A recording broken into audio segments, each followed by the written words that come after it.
In this episode of Historic Moments, we're going to discuss economic news, how the language evolves, who's in trouble, and a bonus item.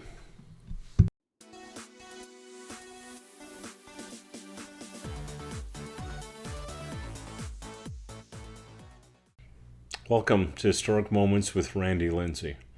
I'm not here to report the news. I'm here to start a conversation about the events that are affecting your life. This episode is for the week ending Sunday, April 19th, 2020. We are in historic times right now. One major event after another seems to be happening. They seem to be happening with greater frequency and more closely together. So this is an opportunity to discuss some of the larger events and get you to thinking about how they affect your life. So the first item up, in this picture, we can see some stock market winners. This was reported by CNBC. And there are 4 stocks that seem to be doing well within this current environment where so many companies are failing. And the first one is Amazon. And that's not a surprise. They deliver everything from toilet paper to food. You can order it. They drop it off on your doorstep. You don't have to deal with anyone during the process. This kind of establishes a whole new dynamic for the world culture now, especially in America. I'm not sure how popular that is in a lot of the other countries, but here it's very popular. My wife loves Amazon. She has stuff delivered constantly. She was a fan before the coronavirus hit and kind of changed things, and it hasn't diminished since then. But is this going to be the wave of the future? How much do you currently order off of Amazon and have delivered? Or grocery stores, I see, have switched over to that. If Amazon does that and it's popular, a lot of other companies are going to follow suit. How long before every company offers online delivery, online ordering and delivery straight to your doorstep? No need to be able to interact with anyone. And they'll even come and pick it up, I imagine, if it's the wrong order. How is that going to affect you? Or will it not affect you at all? Is this a service that you like? Is this something that you take advantage of quite often? When the coronavirus is kind of spent its course and we are allowed to get out and do more, are you looking forward to going shopping again? Are you looking forward to the in-person elements that make shopping a different experience than it is by ordering online? Do you miss the human contact? I personally like going to the store. I like talking with the tellers. Sometimes I like talking to the people in line next to me. It is an opportunity for me to communicate with other people and be part of the society. How about you? Okay, the next company I'm reporting on is Tesla. They do electric cars. So one of the news items for this week, I believe, is also prices for crude oil, but I'll cover that in its own segment. Electric cars. And here's another option for us to have as little contact as possible with the outside world. You set up an electrical charging station at home. Your car's there. You don't need to go to the gas station. You don't need to talk to the people or talk to people at the pumps. You don't need to go inside the gas station and have pick up snacks while, maybe your son's pumping gas into the car. Another situation where it could limit social interaction. Obviously, this is good for the environment. Electric cars have cleaner, they run cleaner, less pollution. So, that's a good thing. Could this current situation be pushing that? What kind of an effect would it have on your family if you switched over to an electric car? Or if all of our society was switched over to electric cars, would that have any effect at all on you? All right, Roku. That's the third company we're going to discuss. They do television streaming services. All right, I love to go to the movies. but we can't right now. So in response to the current environment, more people are streaming their entertainment straight to their home, to their laptops, to their cell phones, to their televisions. No need to go to the theaters. And this is one that concerns me because I love going to the movies. That's my favorite thing, to get out there and eat some popcorn and enjoy the movie with others, hear people laughing or screaming or whatever reaction they might have to the story on the screen. Not only that, it's a huge screen and great sound. Oh, the seats shake. That's the way to enjoy a movie, in my opinion. We can't do that. Now, if we get too comfortable, are we going to go back to the theaters and be watching live? Well, the movie's not live, but we would be live while we're being entertained by it. We ever going to go back to that, or is this the demise of theaters? All right, fourth company, Johnson & Johnson. All right, that's not a surprise there. Soap, medicines, similar stuff. Of course, they're doing well in this pandemic. But I got to wonder, weren't people washing their hands before? And it can be very difficult right now. You go in the stores. So it's great for Johnson & Johnson because they're selling a lot of product, but now it's difficult to find some of those same items that have been plentiful in the past. Fortunately for my family, we'll pick up like a 6-pack or 8-pack of soap or 3 or 4 bottles of shampoo at a time, not to be hoarding, but just because it's more convenient to pick them up at once and we don't have to go so often. So that also means that we've got a pretty long supply before we're in danger of running out of any of those items. Now, what about you? Did the recent run on the grocery stores affect you? Did that leave you short of soap? Or obviously, probably we're short on toilet paper. That's a different topic. How about medicines? Did you find that the panic buying that we saw the last few weeks has affected needs you have, medical needs for things that you buy on a regular basis? Does this encourage you to buy more? Does it encourage you to stockpile? What kind of a reaction do you have for these events? Okay. Then on the flip side of that, the CBC reported that Canadian unemployment is very high. That is no surprise. They're reporting 1 in 6 Canadian citizens are suffering financial stress. That's 16%, roughly 16% of the working population. That's a pretty high number. All right, we're probably going to see very similar numbers here in the United States, I imagine. Probably going to see those kinds of numbers elsewhere in the world. All right, so just announcing itself that there's going to be that there are current employment problems. I'm not sure what the reaction is going to be. Is that going to spur more people to panic? And if so, what kind of actions will they do? How's it affected you? Are you one of the people that have recently perhaps lost a business or have been laid off because of the factors that customers are not going out and buying all the stuff? In some cases, they can't go out. Shops and stores, in many cases, have been closed down, unable to work. Are you in that position? What are you going to do now?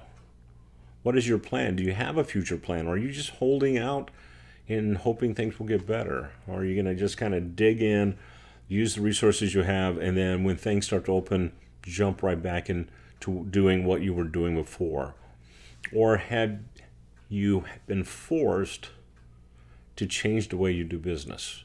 And I see that a lot. We're talking about gas stations. All right, locally, some of the gas stations here, you can order online with an app.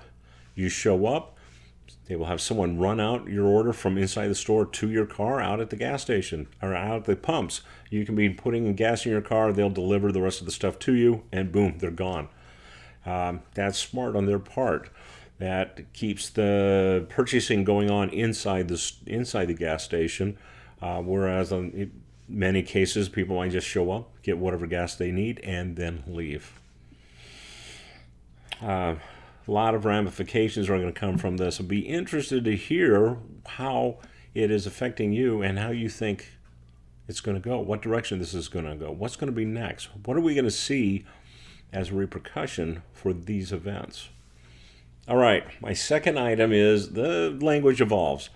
This is reported by the Urban Dictionary, and we have a new word. It is covidiot.